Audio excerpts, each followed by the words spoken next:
I don't really understand how I've been protected, like how I haven't gotten myself into worse scenarios than I have, as in like I there's stuff from my childhood, there's things from when I was really young that I don't have all the memories. I think we all forget stuff anyway, but like I do think there's gaps in my memory. But like as far as like preteen, teenager, adult, like going, you know, from that point, or even a young kid, like I don't recall any kind of like sexual abuse, even domestic abuse.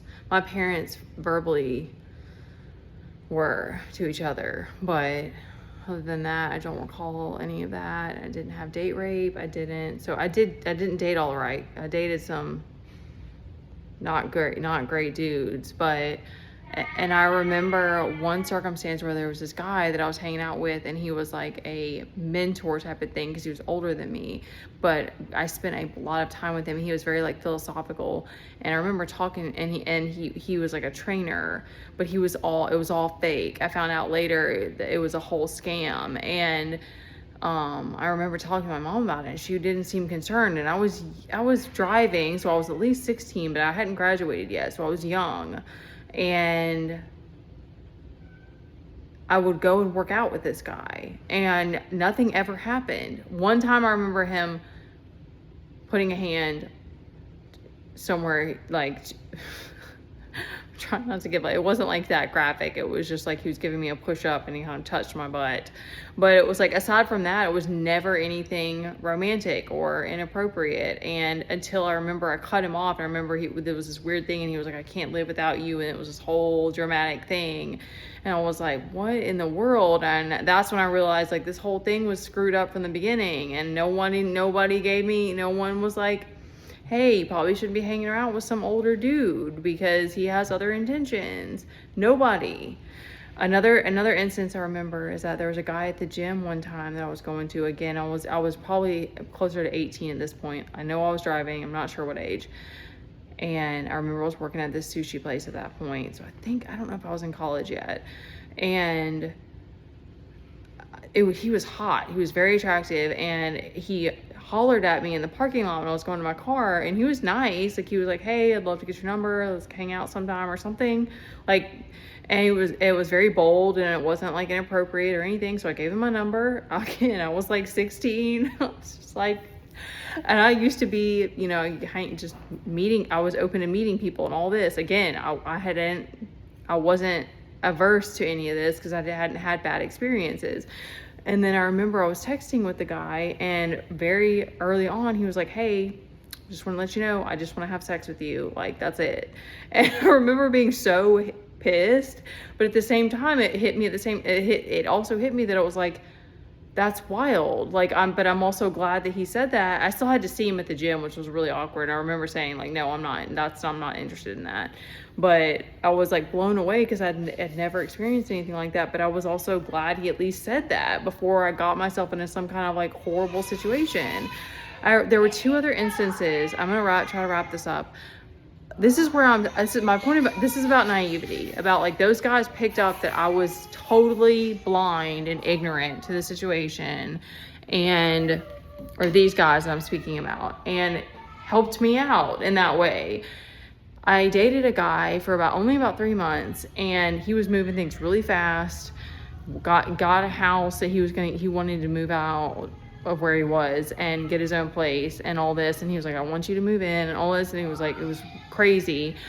And my kid's losing it in the background. When we broke up, he was like, we're not on the same level. I'll never forget that, because no one to this day has ever said anything like that to me. And I was like, what? And that was him trying to be like, this was never going to work out. Like, this wasn't a match. And then another guy that I dated very early on, I remember there was all this manipulation, and I'm not saying that I love cancer. I love cancers. They get the horrible rap, but I will say, and we were young, but I will say this was all the shit that he pulled was very manipulative. However, there's a silver lining in that. So, I remember we went out and we like hooked up while we went out, not like just like kissing and stuff. And then one of the next times we hung out, he was like, you know, I need you in my life, and like you're a really good influence for me. I feel like you could teach me things. Like had this whole spiel. It's so funny to me now because it's so crazy, but like, and I was like, oh, that's so cute. But I do remember thinking that was a little bit strange because no guy had ever done that before. I was just kind of like, okay. And then it was like, he would go back and forth. And then I remember one of the times we hung out, he was like talking about this other girl that he was talking to. And I thought that he wanted to be like exclusive.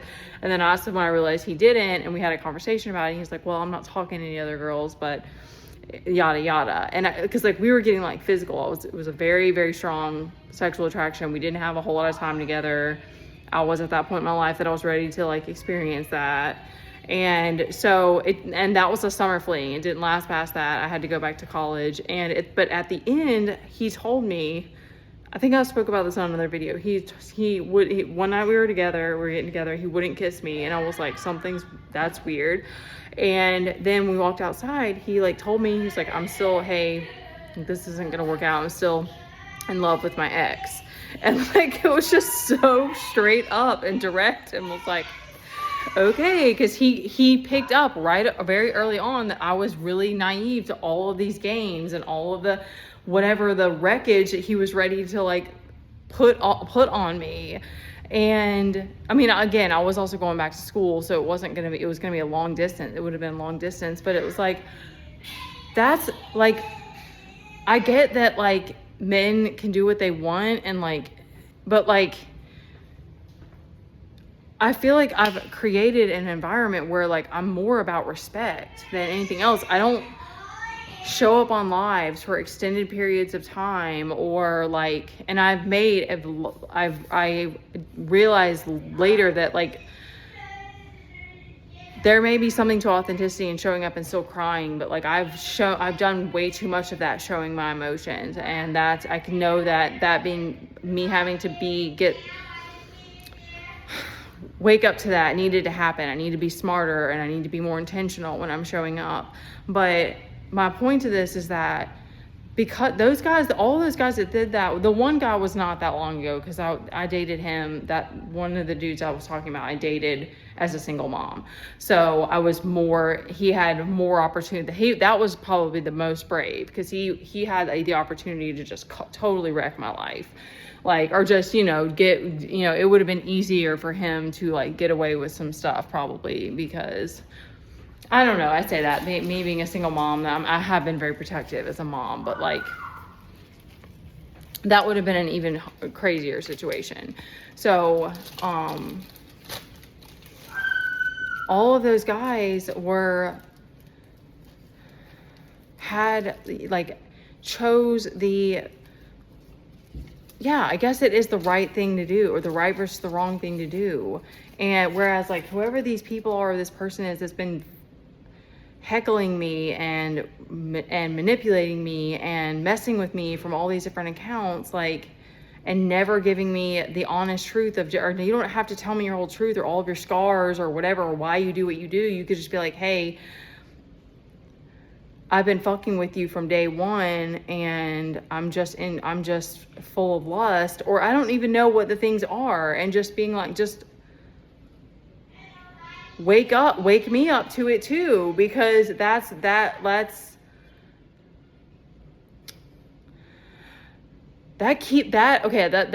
knew there was a point to this, and I started to get attracted by Teddy.